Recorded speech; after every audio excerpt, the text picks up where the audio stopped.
What would you do if you paid for a first-class ticket, only to be handed a tray of dog food in front of a full cabin? Would you shout?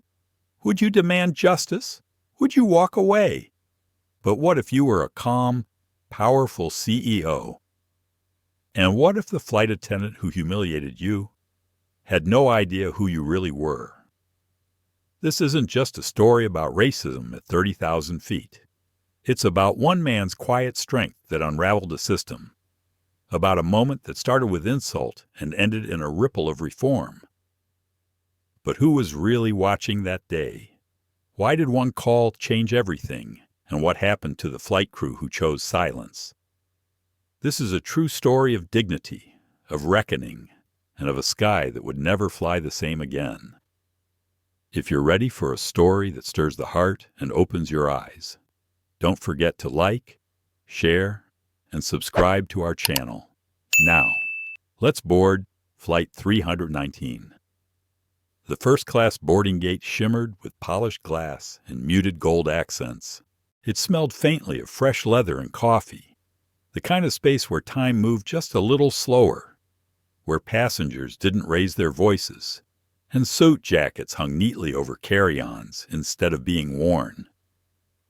Jalen Miles stepped into it like he belonged because he did.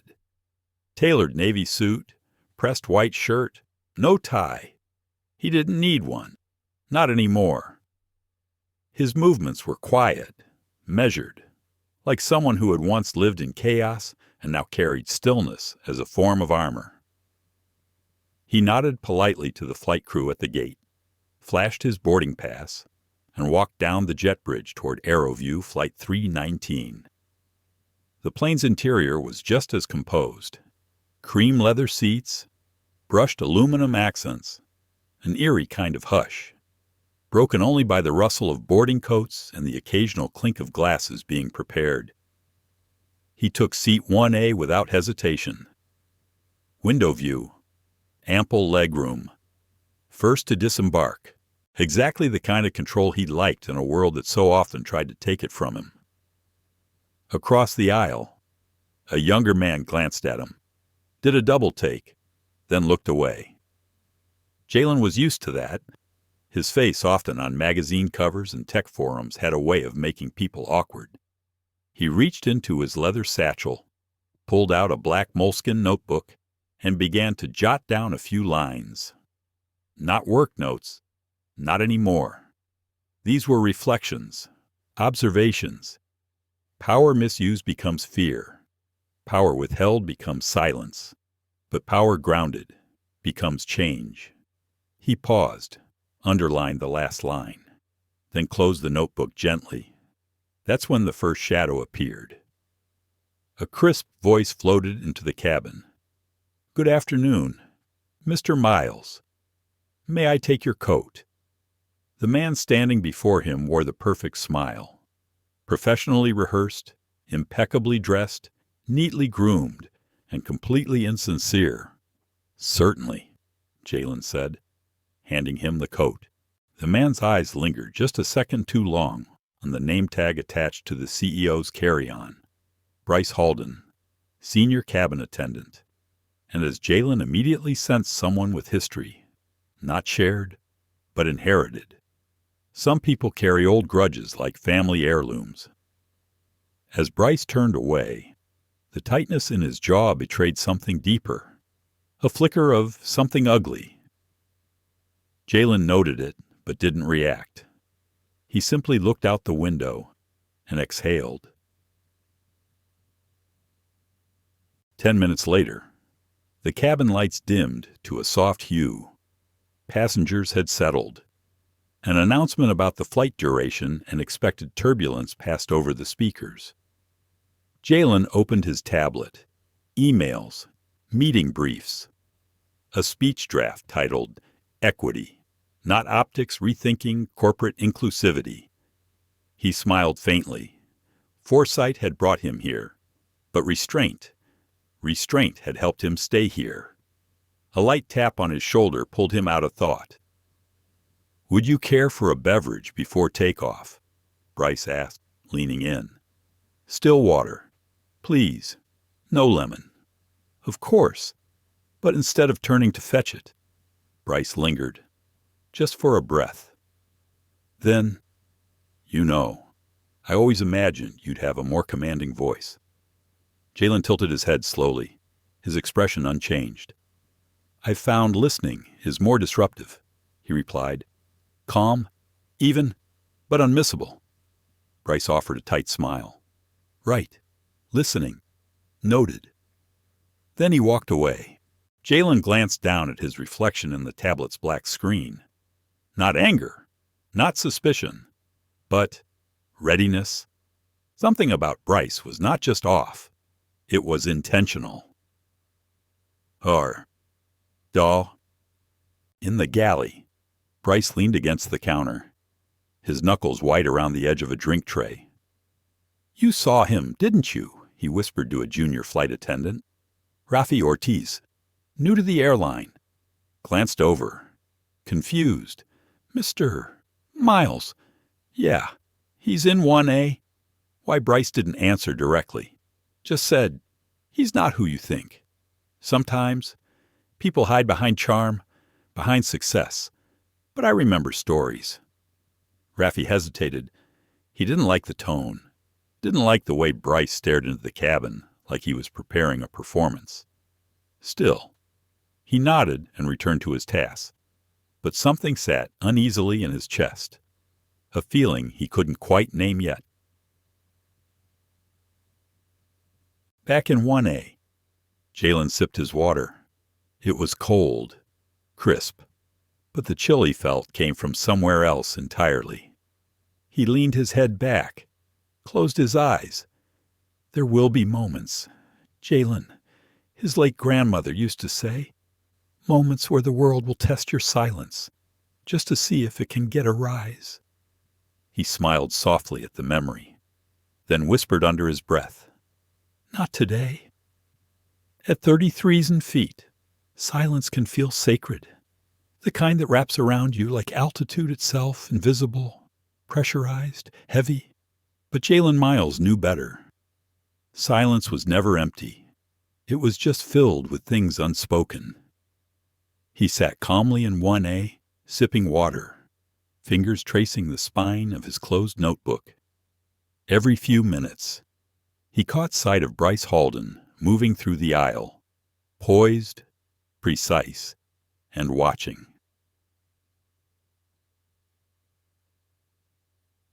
Behind the curtain, in the galley, Bryce wasn't as composed.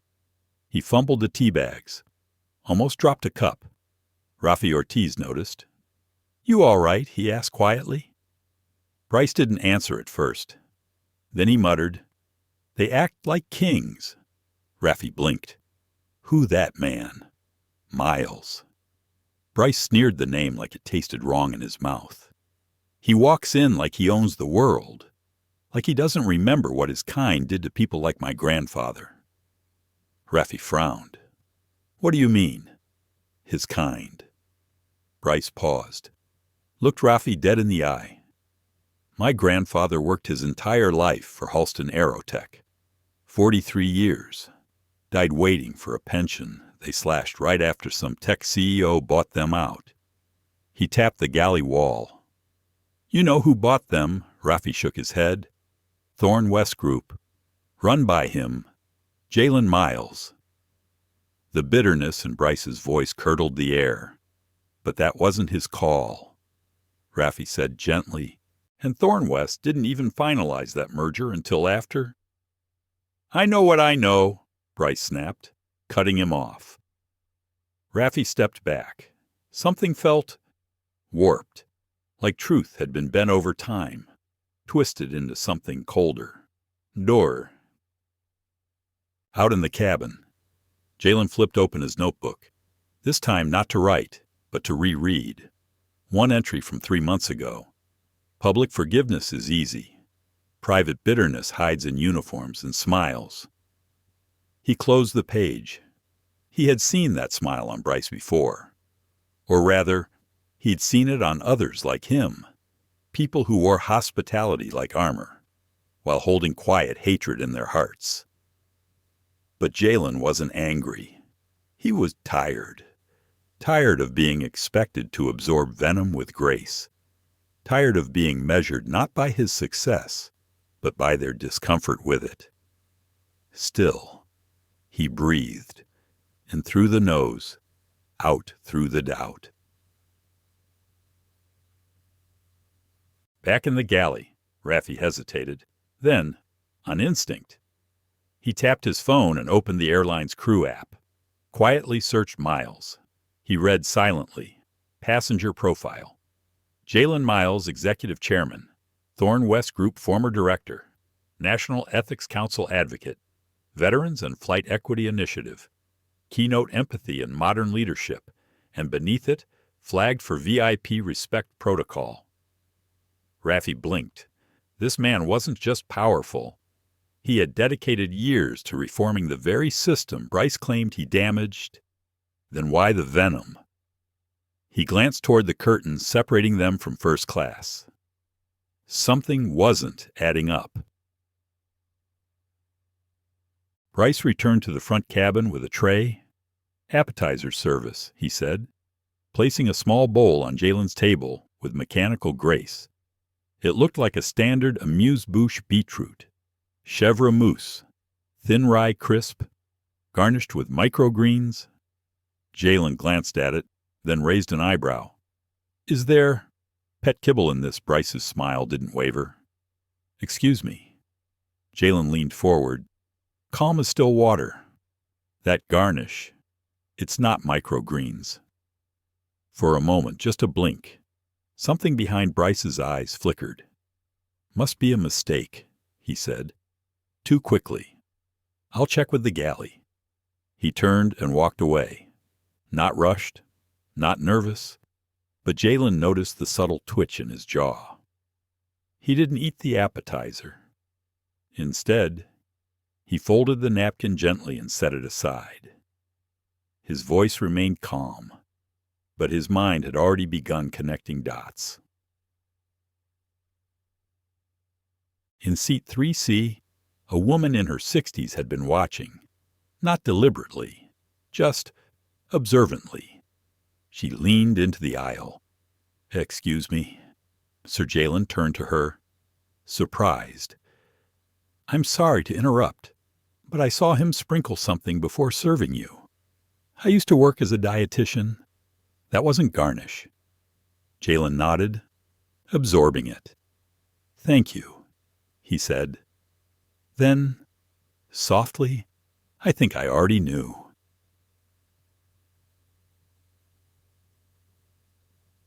In the back galley? Bryce gripped the counter again. He didn't eat it, he said under his breath. Raffi looked up, startled. Wait, what are you doing? Man, I didn't do anything illegal. Bryce snapped. It's edible. I just wanted to remind him where he really stands. Raffi stared at him, horrified. You think that's power? Humiliating a man in silence. Bryce didn't answer, but Raffi had made up his mind. He turned, walked toward the front of the plane. His hand brushed the crew intercom button. Not yet, but soon.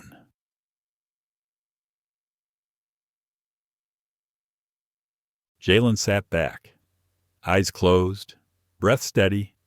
The betrayal didn't sting, not like it used to.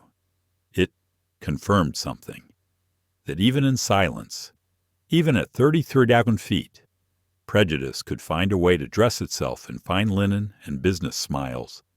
But this time, he wasn't going to rise, not in anger. Instead, he would ground it all. The air inside Flight 319 had changed, subtly, like the way pressure shifts before a storm. You don't feel it until you do in your gut, in your breath. Jalen Miles sat still, arms relaxed, eyes watching the quiet ballet of flight attendants moving through the aisle. But inside, he was calculating, not revenge, not outrage, but impact. That's how he'd always lived, not by reacting, but by responding.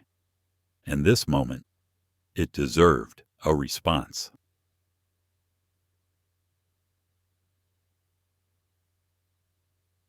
In the front galley, Rafi Ortiz was visibly shaken. He didn't press the intercom.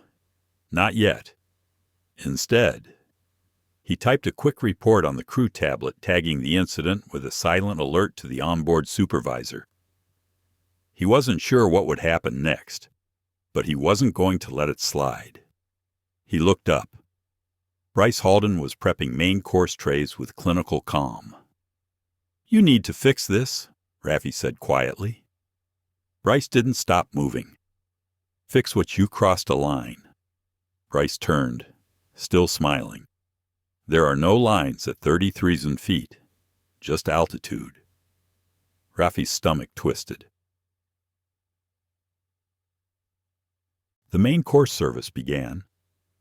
Bryce approached Jalen's seat again, this time with a silver tray and a glass dome covering the entree. "Braised short ribs, sir," he announced, on a bed of saffron risotto. Jalen looked up slowly. Did the chef prepare it personally, or was it also seasoned with intent? Like the last dish, Bryce's smile faltered for the first time. "I'm not sure what you mean." "I think you are." A pause. Passengers nearby looked up, sensing the shift. Then Jalen leaned forward, not threatening, but deliberate. "Intent matters, Mr. Halden. So does restraint. You've demonstrated both, just in opposite directions." He didn't raise his voice. He didn't accuse. But the gravity of his presence pulled silence across 3 rows. Bryce straightened his jacket. "If you have a complaint, feel free to file one when we land." "Oh, I won't be filing a complaint," Jalen said, smiling gently. "I'll be correcting a culture that landed." Bryce stepped back, slightly pale, and walked off without another word.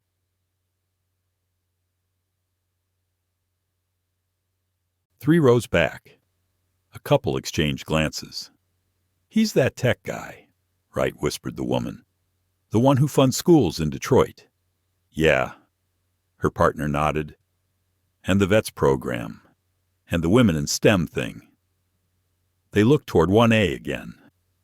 Suddenly, the tension wasn't just about service. It was about history, about cycles, about who gets to own silence and who has to fill it. Jalen took a breath. He had trained himself to endure microaggressions the way other people train to run marathons, not because he enjoyed it, but because he had no choice. But today was different. This wasn't about ego. It was about message. Whoa, plow. 10 minutes later, Monica Zhao, the cabin supervisor, appeared. "Mr. Miles," she said with careful warmth, "I understand there's been an issue with your service today." Jalen met her eyes. "There's been a misalignment between protocol and principle." She nodded. "I'd like to hear your perspective, sir." "I appreciate that. But for now, just answer this. Has Mr. Halden been reported for behavior like this before?" She hesitated. "That information is confidential." Jalen raised an eyebrow, then offered a kind smile. "That's what I thought." He didn't push further, not yet, but Monica knew the conversation wasn't over, not by a long shot. Back in the galley, Bryce stood frozen. He'd overplayed. He knew it, but he had also underestimated Jalen's composure. He expected a scene. He expected anger, but Jalen gave him something worse. Dignity. And that unnerved him. Meanwhile, Rafi stared at the galley door, heart pounding. He remembered a moment, 5 years ago, when his own father had been kicked out of a business-class lounge for not looking like he belonged. He'd watched his father shrink, apologize, quietly stepped back. Raffi had never forgotten it, and now, watching Jalen carry himself with strength without hostility, it felt like watching his father finally stand tall through someone else. He opened the crew tablet again, clicked a box labeled Escalation to Corporate Integrity Board, and sent it.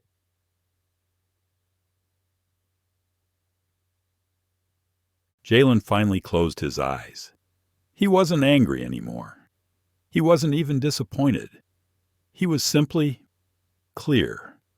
This flight wasn't a flight.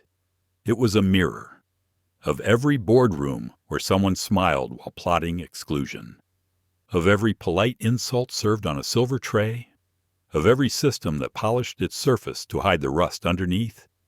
He opened his eyes again and whispered just for himself, "They wanted me small, but I fly differently. At precisely 7:48 p.m., Flight 319 hit a pocket of turbulence. Not enough to trigger oxygen masks, but just enough to jolt the soul like the universe tapping your shoulder, whispering, 'Stay awake. This is the moment.'" Jalen Miles sat upright, phone in hand, tray cleared. He wasn't scrolling. He was dialing.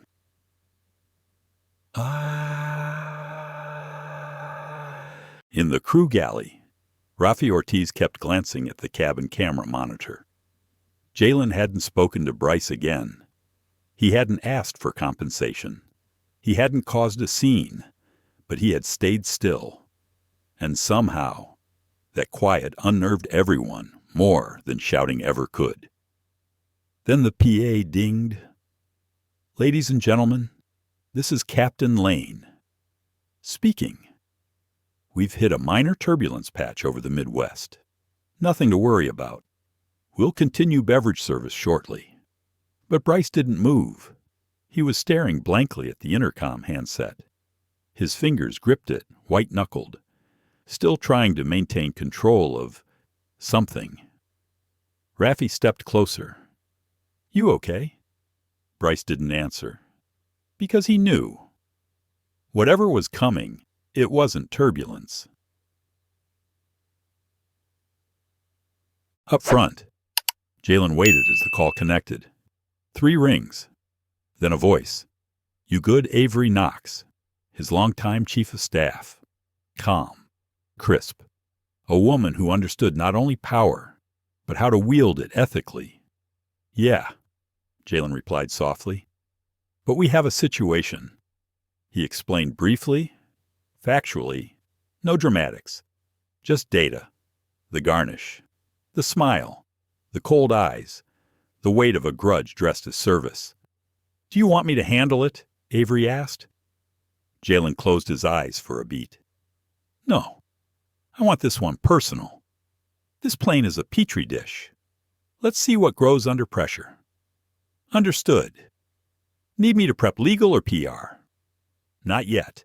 But flag it, and make sure Lena sees the internal cam footage.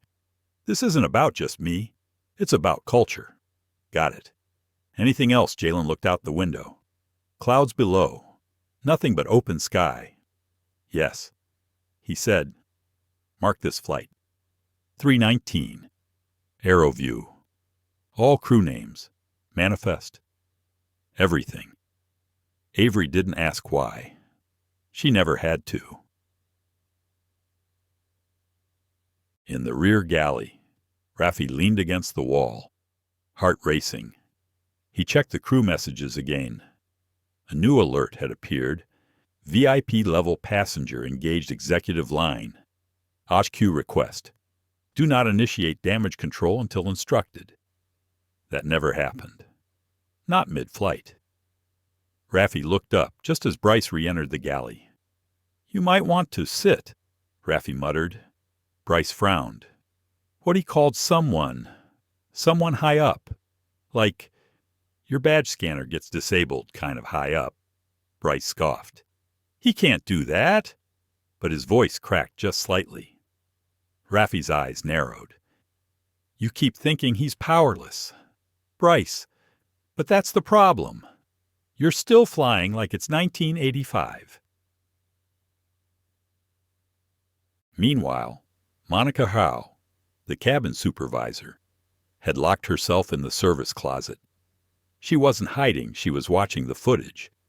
She had just reviewed the entire service log with time-stamped clips, the garnish, the exchange, the bystanders. Her stomach twisted, because the truth was clear, and so was her dilemma.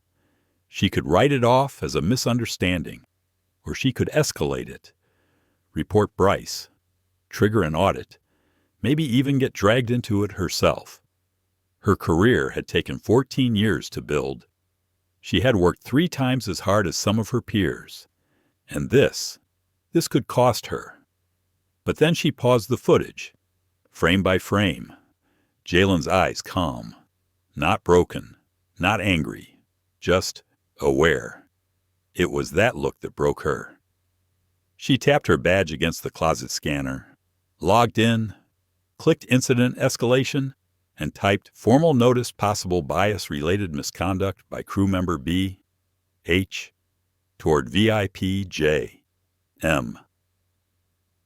Documented via CAM timestamp 00480102. Immediate review requested. Then she hit send and exhaled. Back in 1A, Jalen tucked his phone into his jacket. The woman in 3C leaned forward again. Was that a business call? Jalen looked at her. She was kind-eyed, mid-60s, traveling solo. He smiled gently. It was a future call. She smiled, confused. Excuse me. He leaned closer. Some people use power to silence a room. Others use it to make sure silence never happens again. She blinked. Then, for reasons she didn't fully understand, she whispered, "Thank you." In the flight deck, Captain Rick Lane received a ping from corporate, unusual timing. He tapped the screen and read, "Maintain steady course. Do not divert. Executive priority protocol in motion. Expect onboard audit instructions upon landing." He sat back in his chair, whistled. "Something happening back there?" his co-pilot asked. Lane nodded slowly. "Yeah, and it's bigger than turbulence." By hour 3 of Flight 318, something had shifted subtly, unmistakably. No more jokes in the galley. No idle chatter with first-class regulars. The entire crew was watching their own shadows, especially Bryce Halden.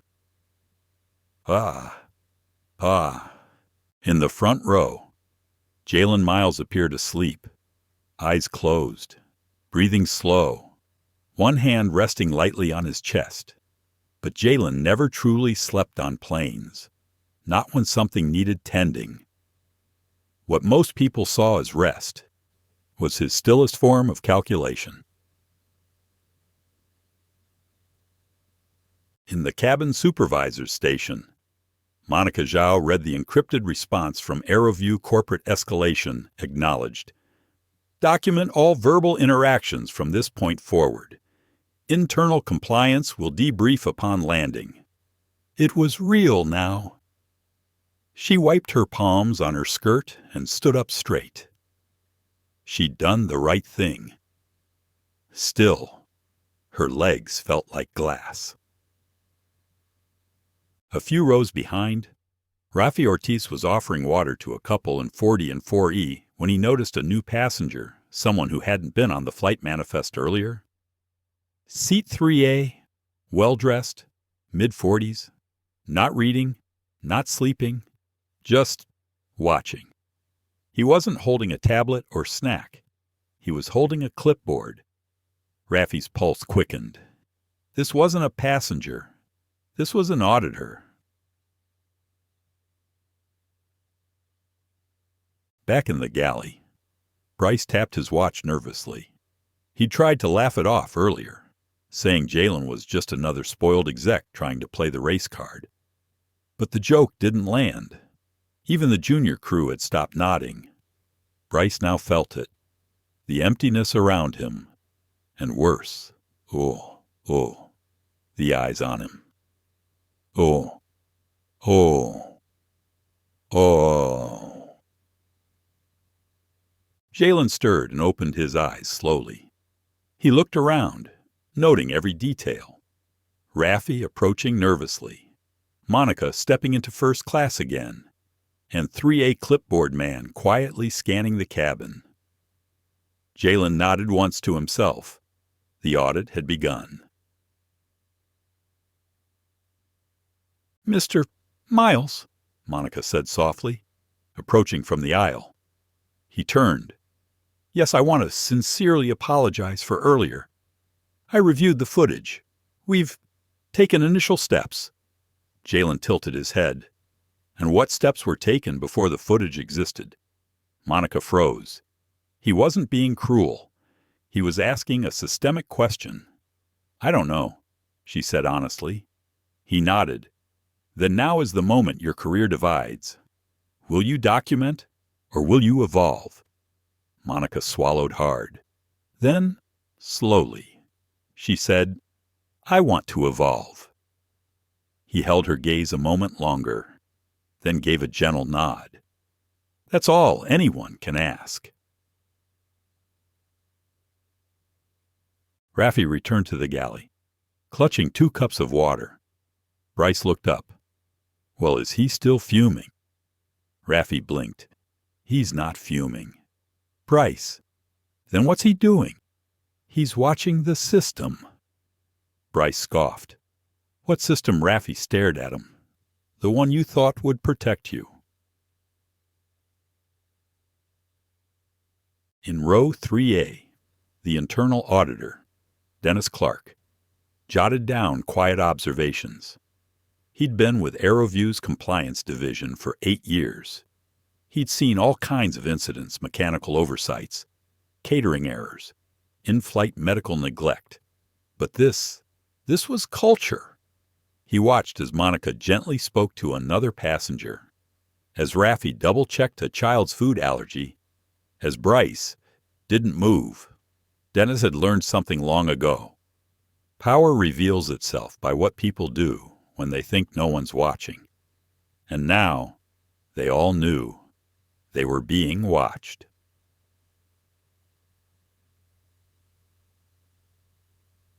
In the cockpit, Captain Lane received a second update.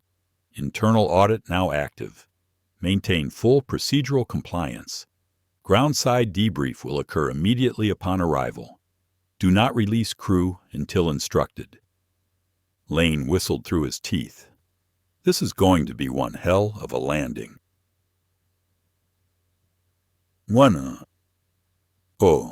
As the lights dimmed for late flight rest, Jalen sat silently. He wasn't angry anymore. He was tired not just from this flight, but from every invisible flight he'd ever taken. The flights through subtle barbs in meeting rooms, the flights through sideways comments at fundraisers, the flights where he had to wear the uniform of grace while others wore the uniform of dominance. He leaned back, closed his eyes again, but his mind stayed wide open. He knew what came next.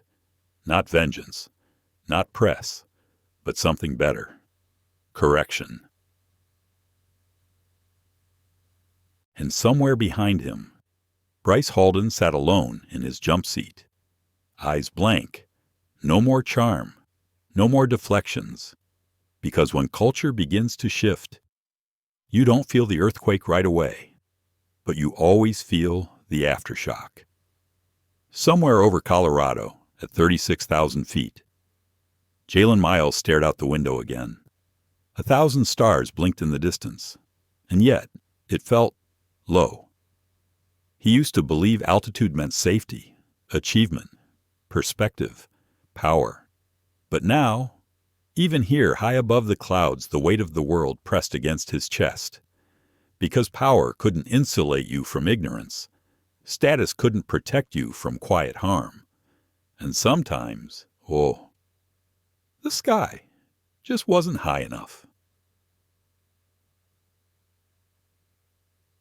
In the rear galley, Raffi Ortiz couldn't stop pacing. He had watched the auditor's clipboard flicker from row to row. He had seen Monica step into the lavatory, her hands trembling as she tried to redo her bun.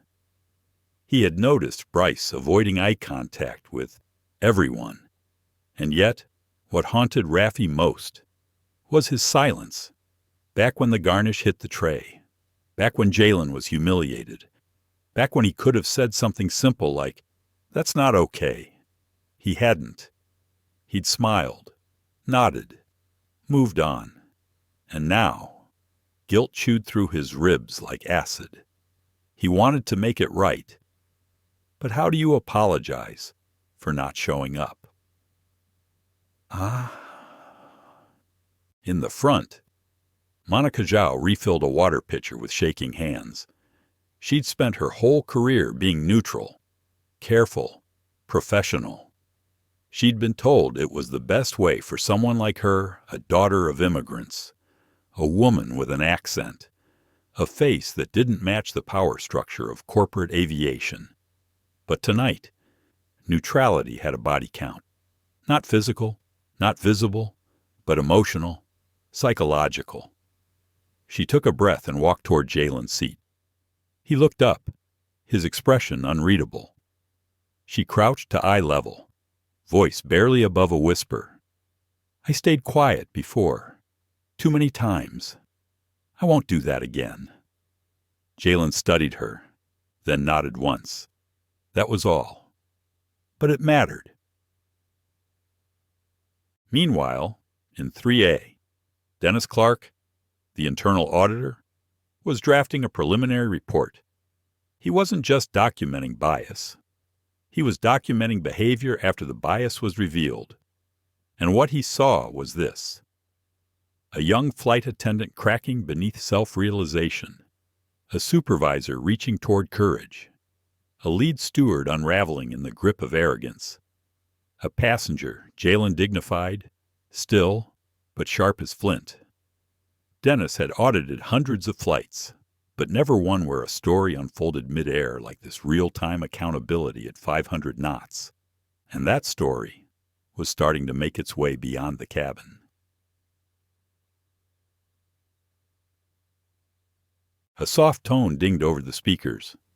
"Cabin crew, prepare for final beverage service." Bryce Halden stood like a statue, hands pressed to the counter. He hadn't said a word to Jalen since the moment with the dog food. Now he turned to Raffi, his voice thin. "You gonna help me with the carts?" Raffi met his gaze, steady. "No. What I'm not enabling it anymore." Bryce's jaw twitched. "What's that supposed to mean?" "It means we all saw it. Man, everyone, the camera, the crew, even the passengers in row 6. And if I keep pretending it didn't happen, I'm just as guilty as you." Bryce blinked, stunned, and for the first time, he had nothing to say. Meanwhile, in the cabin, a ripple of awareness had begun to spread. Passengers weren't looking at Jalen like a VIP anymore.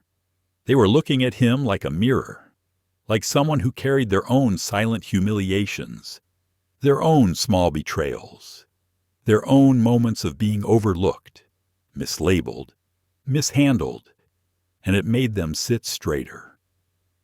Imagine Jalen finally rose from his seat. He walked slowly to the galley, where Monica stood frozen. He didn't say a word. Instead, he reached for a paper towel and gently wiped a smudge from the silver tea kettle beside her. A small gesture, but in it there was recognition that sometimes we clean what we didn't spill because we care about the space we all share. Monica's eyes shimmered. She nodded. In the cockpit, Captain Lane checked his comm again. Another message from HQ CEO Visibility confirmed. "Prepare for cabin-wide announcement upon descent. Do not deviate from compliance protocol." Lane turned to his co-pilot. "We've got someone important back there," he murmured. His co-pilot arched a brow. More important than the CEO. Lane smiled grimly. Someone who's redefining what important means. As lights dimmed for descent, Raffi stood near row 1 and exhaled. He glanced back at Monica. She gave him a soft nod. They'd stumbled. Yes. But now they were standing, beside the truth, no longer in fear, no longer in silence. And seated beside the window, Jalen stared into the night. Below, 1,000 lights scattered like gold. Above, only sky. And in his chest, something that might have been peace. The captain's voice came through the speakers like a ripple in still water. Ladies and gentlemen, this is your captain. We've begun our initial descent into Chicago. Please ensure your seatbacks and tray tables are in their full upright and locked positions. But this descent felt different, colder, heavier, like the air itself was bracing for impact.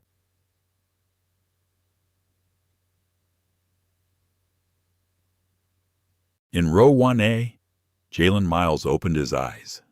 He hadn't been sleeping, not really. Just waiting. Waiting for the landing gear to lower. Waiting for the mast to fall away. Waiting for truth to arrive unapologetically, undeniably. He sat upright, composed, still. But inside, a storm churned beneath calm waters. He wasn't afraid of conflict. Not anymore. What he feared was the familiarity of injustice, the way it showed up not as fire, but as routine. He wasn't here for revenge. He was here to break the routine.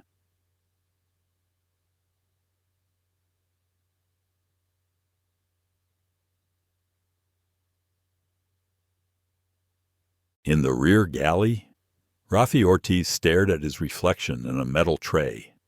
He didn't recognize the man looking back. Not quite. That man had grown up believing being quiet was being kind, that neutrality was politeness, that speaking out meant starting drama. But now, as the plane sank slowly through the clouds, he knew better. Silence, he whispered, is not neutral. He adjusted his vest, straightened his name tag, and walked toward the front.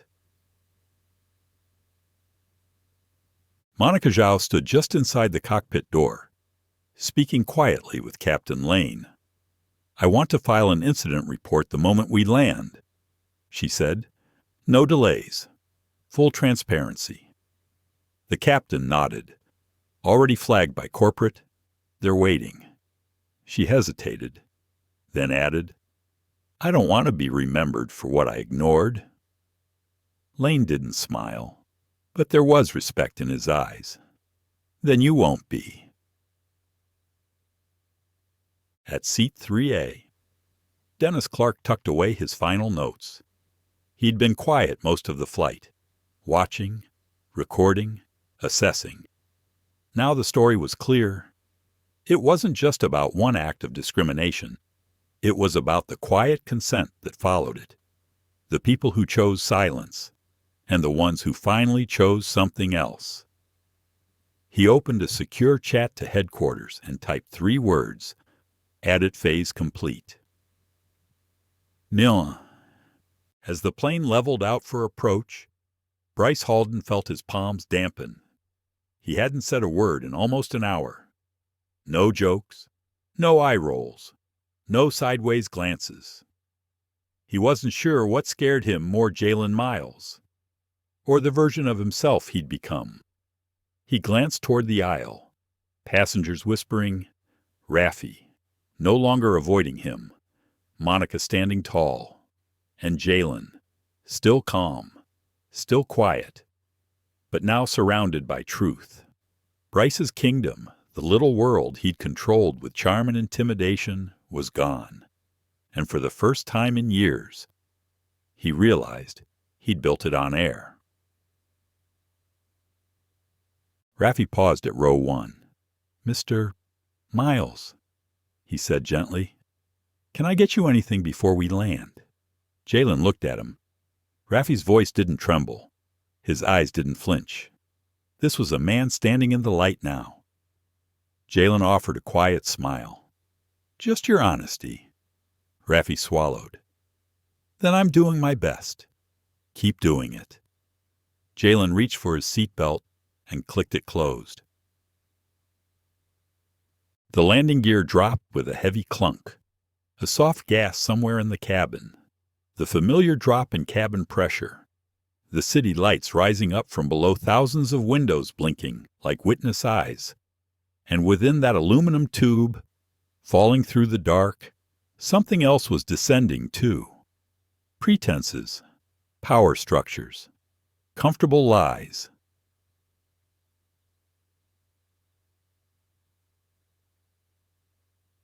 Monica moved through the cabin, doing final checks. She met each passenger's gaze, a subtle nod here, a silent apology there. Until she reached Jalen, their eyes met. "I didn't know who you were," she said softly. "You didn't have to," he replied. "Respect shouldn't require a resume." She closed her eyes for a beat, then opened them stronger. Understood.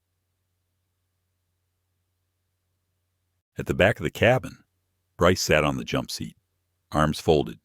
For the first time, no one sat beside him. No crew, no passengers, no shield. Only the cold realization he had isolated himself with every choice he thought wouldn't count. And now, they counted. As the wheels touched down with a roar, a slow hush fell over the cabin. Not relief, not yet. Something quieter, more sacred, reckoning. Jalen looked out the window as Chicago approached. He thought of his late mother, how she always said, "Don't just make money. Baby, make moments that mean something." This had become one, a moment, a mark, an irreversible turning point. He closed his eyes and whispered, "It begins now." The wheels had touched down.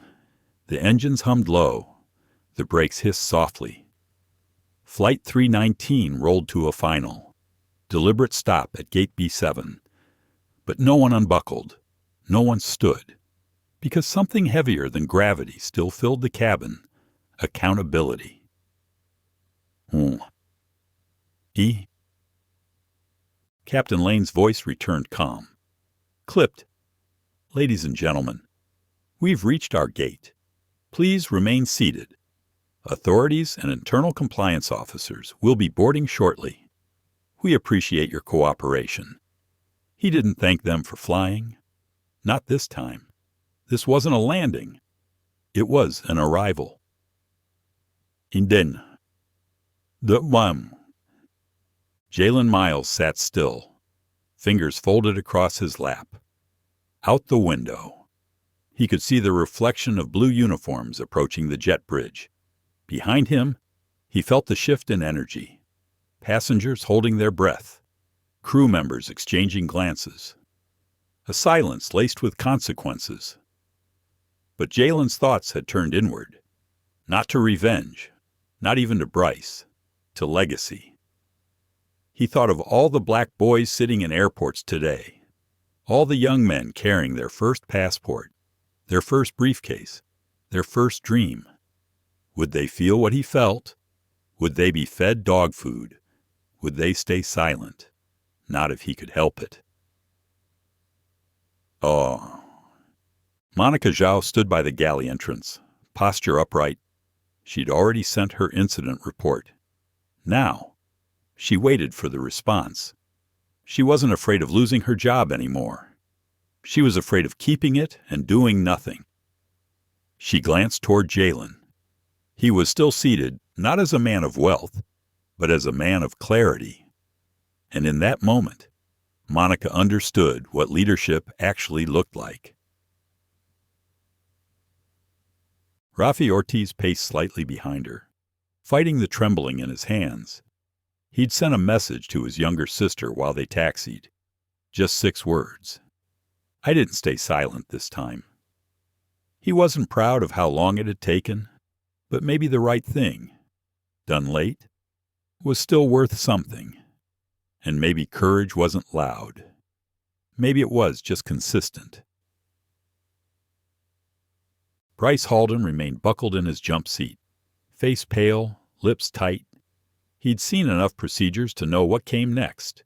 Review, interview, suspension, possibly worse. But none of that was what haunted him. It was the look in Raffi's eyes, the strength in Monica's spine, the way Jalen never had to raise his voice because truth had its own volume. Bryce had believed control made him untouchable, but now he felt exposed, not by the system, but by himself. Dot. The cabin door cracked open. Cold air seeped in. 2 corporate compliance officers boarded quietly. A third stepped forward. Dennis Clark. Clipboard gone. Badge visible now. No announcement. Just presence. He met Monica's eyes and nodded once. She nodded back. It was time. Jalen rose slowly, stretching out limbs that had stayed still too long. As he stood, passengers nearby looked up, not with pity, not with sympathy, with respect. A woman in 2A mouthed, "Thank you." A young man in 3C tapped his chest twice, hand over heart. Jalen nodded once to each. Then he turned to Bryce. No anger, no fire, just truth. Your tone fed the moment. Your silence fed the culture. What you did wasn't a mistake. It was a mirror. Bryce didn't respond. He just looked down at his shoes. For the first time in his career, he had nothing left to say.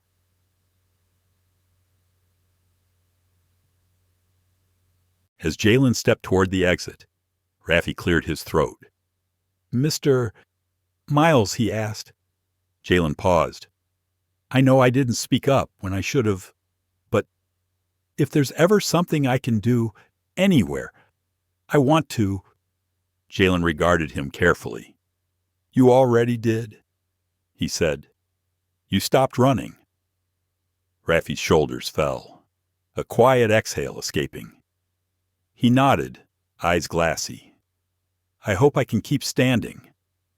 "You will," Jalen said, "because now you know how." At the gate, 2 more suits waited, security beside them. One held a folder with AeroView's logo. Dennis whispered something to them. The one with the folder looked up at Jalen. "Mr. Miles, would you be open to speaking with our executive response team privately?" Jalen nodded. "But only if your first question is why this happened, and your second is what you'll change." The man blinked, then slowly said, "Yes, sir. That will be our first 2 questions."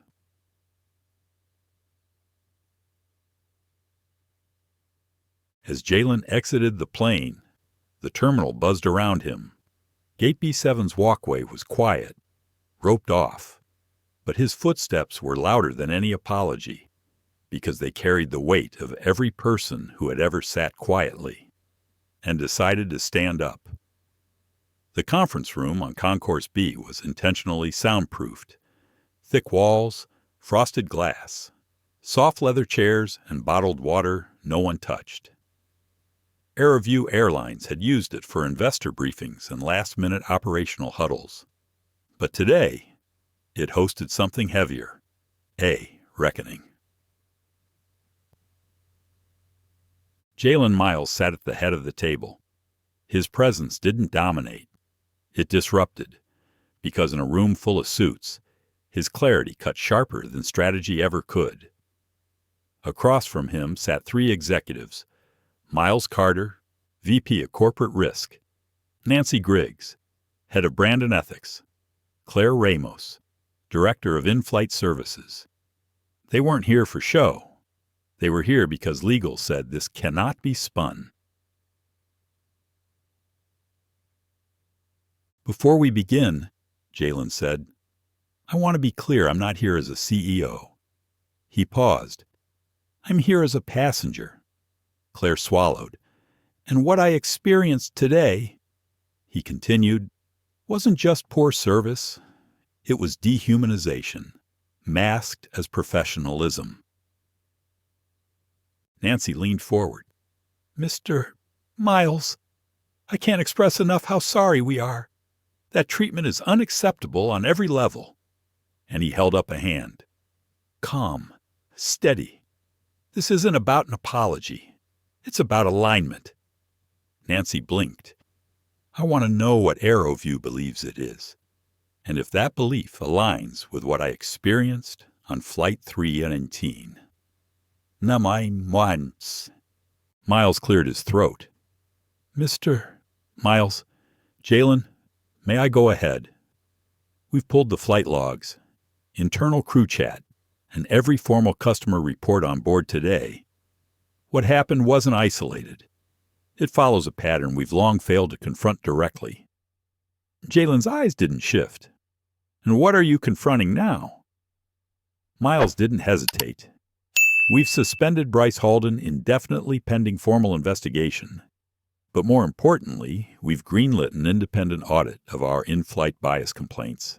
Every route, every staff member, no NDA, no internal redaction. Jalen nodded once, still stone. Claire leaned forward. We've also issued a fleet-wide policy reset on passenger treatment, effective immediately. Every flight attendant will go through immersive equity training, redesigned with outside partners, not just check-the-box stuff. Jalen's silence pressed deeper, and Claire faltered. What else are you willing to change? He asked. Besides language? That question filled the room like smoke, because they all knew you can't rewrite policy without rewriting culture. Outside the conference room, the world churned as usual. Kids dragged carry-ons, flights delayed, rebooked, announced, but inside was different, because change wasn't abstract now. It had a name, it had a seat number, and it had the will to wait for justice on the tarmac if needed. I want something on record, Jalen said finally. Nancy nodded. Go ahead. Not everyone on that crew failed. Monica Zhao, the lead, Rafi Ortiz. He stood up. Eventually, noted, said Claire. I want that noted in their evaluations and in their futures. You have my word.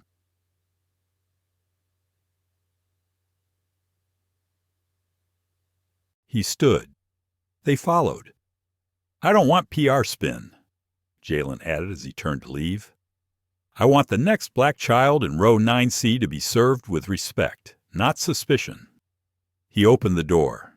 The light from the terminal poured in, and I want that to happen whether or not their father owns a tech company. Miles stood still, hands clenched. Mr. Miles, if you'd ever be willing to speak to our board directly. Jalen paused. I will, but not alone. Who with? He smiled. Your employees, the ones you didn't hear until today. As he walked away, he passed the arrival screen. Flight 319 arrived, but it didn't just mark the end of a journey. It marked the beginning of a new direction. News travels faster than planes. By the time Jalen stepped out of the airport, his phone had already buzzed 19 times. Not from lawyers, not from press, from people. A teenage coder in Detroit, a nurse in Newark, an aerospace engineer from Tucson who simply wrote, "What you did, you didn't do it alone. We were all in that seat." Hashtags began appearing by nightfall. Row 3B, Air Flight 309 Truth. Served like dogs. None of them were created by Jalen. But they didn't need to be. Truth doesn't need a logo. Just an opening. Some videos had leaked quiet ones. A shaky phone held low as Bryce placed the tray down. Another catching Rafi's trembling hands as he tried to speak up. But the most shared moment, a still photo. Jalen sitting quietly, food untouched. Eyes closed as if listening to something inside himself louder than anything around him. It wasn't outrage, it was conviction, and people saw themselves in it. Monica Zhao sat in her small apartment just outside Queens. She didn't open TikTok or Twitter that night. She opened an old photo of her father, the one she'd hidden away after she stopped believing people could change things from inside the system. Now she wasn't so sure. She looked at her reflection, and for the first time in years, she whispered, "Maybe I did something right." Rafi Ortiz didn't sleep that night. He walked the city instead 37 blocks through Brooklyn and back again, his feet aching, his breath sharp. He didn't walk out of guilt. He walked because his silence had ended, and he needed to remember how that felt in his body. Liberating, unsteady, alive. Oh. At AeroView's headquarters, Nancy Griggs canceled the entire next day's PR calendar. Instead, she called in every senior director. No branding, no marketing, just one question written on the board. Are we building a system that sees passengers as people or as profiles? The room stayed silent, but not for long.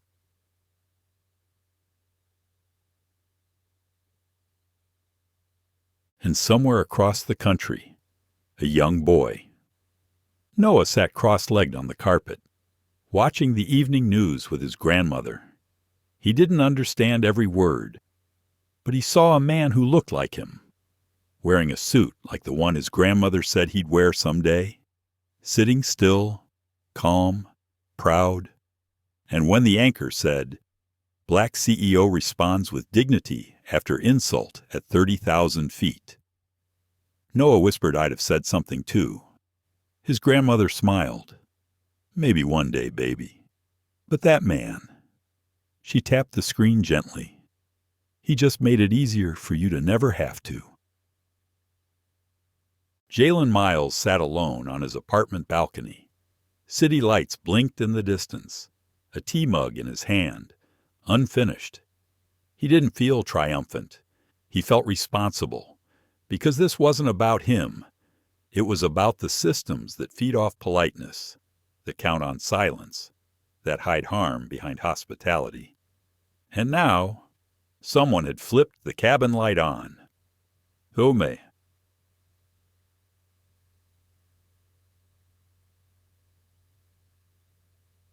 His phone buzzed once more. Unknown number. He picked up. "Mr. Miles." "Yes, this is Dr. Lena Morales, FAA Ethics Compliance. I've been instructed to conduct a full investigation, but I also wanted to say off the record thank you." He said nothing. "I was on a flight last year where my own father was asked to give up his seat for balance. He was 84, and I said nothing. I'm sorry." A long pause. "Then you said something, without yelling, without needing to prove who you were. I want you to know. I heard it." Jalen closed his eyes. The ripple had reached further than he'd imagined. Monica hadn't worn her uniform in 3 days. It hung neatly on the hook by her closet. Sleeves pressed, wings still pinned above the left breast pocket. But it felt heavier now. Not with shame, not with pride. Something else. Responsibility.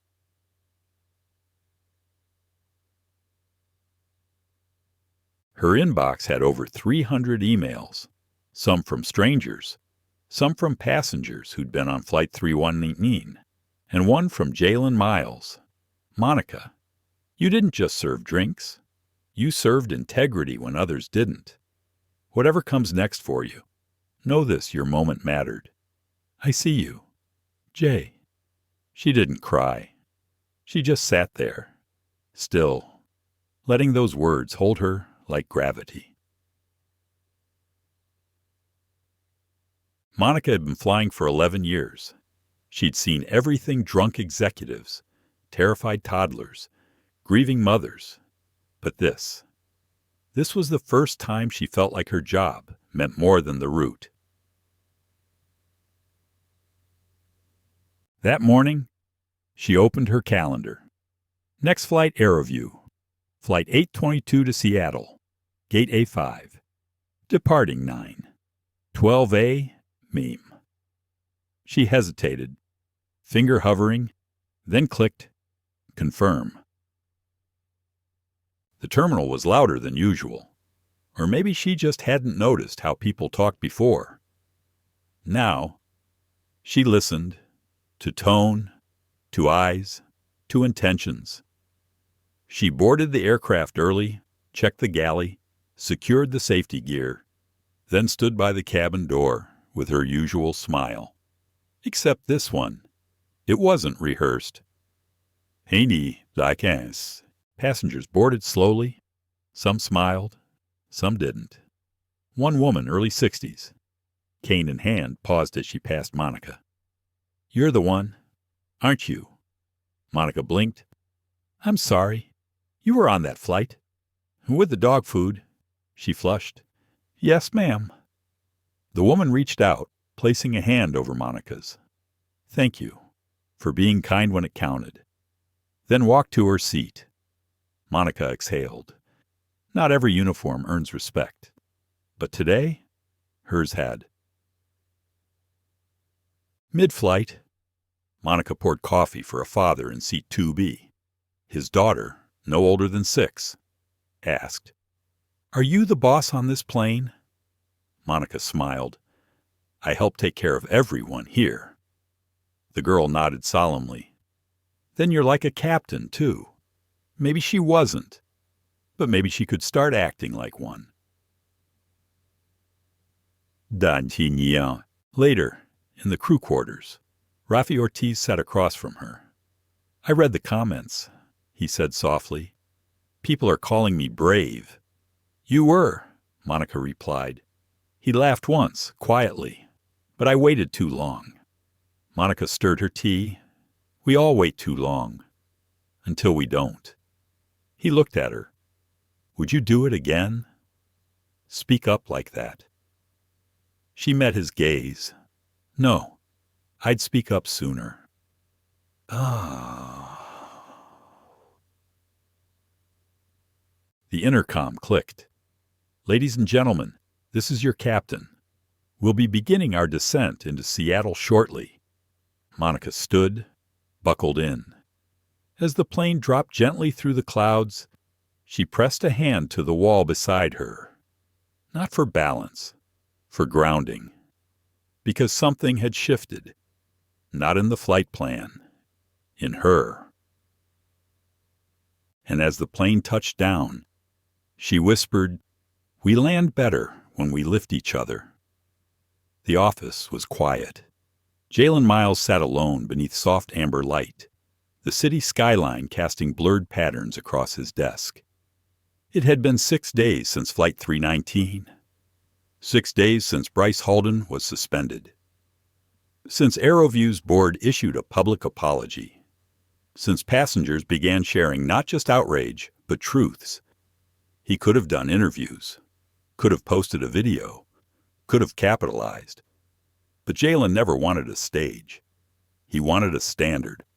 Pour, dit-on. His phone buzzed again. He ignored it.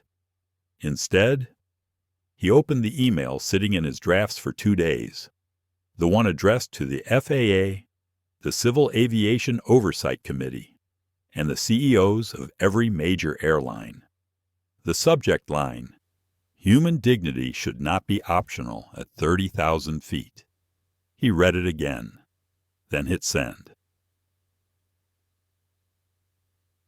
Outside, wind brushed the windows. Inside, Jalen stared at the photo someone had taken on the plane, the one that went viral. He didn't see a hero. He saw a man sitting in a moment that demanded more than silence. A knock on his door. It was Claire Ramos, one of AeroView's senior compliance officers. She stepped in, hands behind her back. "Mr. Miles," she said, "the board has voted. We're instating your proposed reforms industry-wide. Internal bias reporting, passenger dignity training, emergency escalation protocols." He nodded slowly. "That's a start."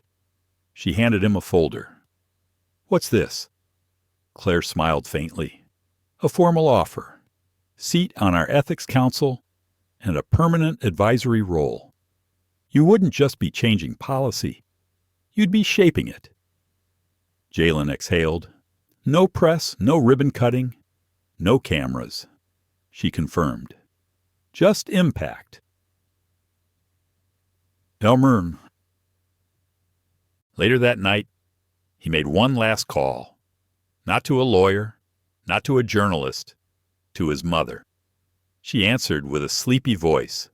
"Jalen, everything okay?" He smiled into the dark. "Yeah, Mom, I needed to hear your voice." She chuckled. "What happened now, I think? I made something better." There was a long pause on the line. "Then you always do, son, even when no one's looking." Across the country, Monica Zhao finished another flight. As she stepped off the plane, she saw a poster in the terminal. "Every passenger deserves to be seen. Every crew member empowered to speak up." And beneath it, a new AeroView tagline, "Respect at every altitude." She paused, placed a hand over her heart, and kept walking. In Brooklyn, Rafi Ortiz applied for a position in AeroView's new ethics division. He didn't know if he'd get it, but he knew he wouldn't hide anymore. Attendant, in here, and in a small classroom in Detroit, Noah the young boy stood during career day and said, "When I grow up, I want to be like Mr. Miles.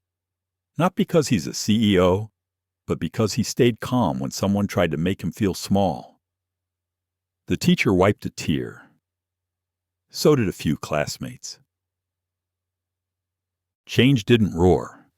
It whispered, one seat at a time, one choice at a time, one voice, steady and still, when it mattered most.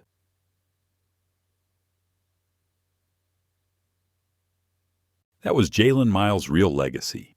Not power, not status, not revenge, but reminding a system what humanity should look like even in the sky. Sometimes, change doesn't come from loud voices. Sometimes, it comes from the stillness of one man refusing to shrink. Jalen Miles didn't yell. He didn't retaliate. He let the world see what dignity looks like when it's challenged and what happens when silence is no longer an option. This wasn't just about a tray of dog food. It was about the daily insults people are told to overlook. It was about how quiet prejudice hides in uniforms and smiles, and how one flight became a mirror for an entire industry. From Monica's brave choice to speak, to Rafi's struggle between fear and integrity, to a child in the cabin seeing a role model instead of a victim. This was never just Jalen's story. It was ours. Discrimination doesn't need shouting to hurt, but justice doesn't need shouting to be heard. So as you step away from this story, ask yourself, would I have spoken up? Would I have seen what others missed? If this moved you, stirred something inside, or made you think twice, please like this video, Share it with someone who needs to hear it, and subscribe so you never miss the stories that matter. Because the next flight might just be yours. See you in the next story.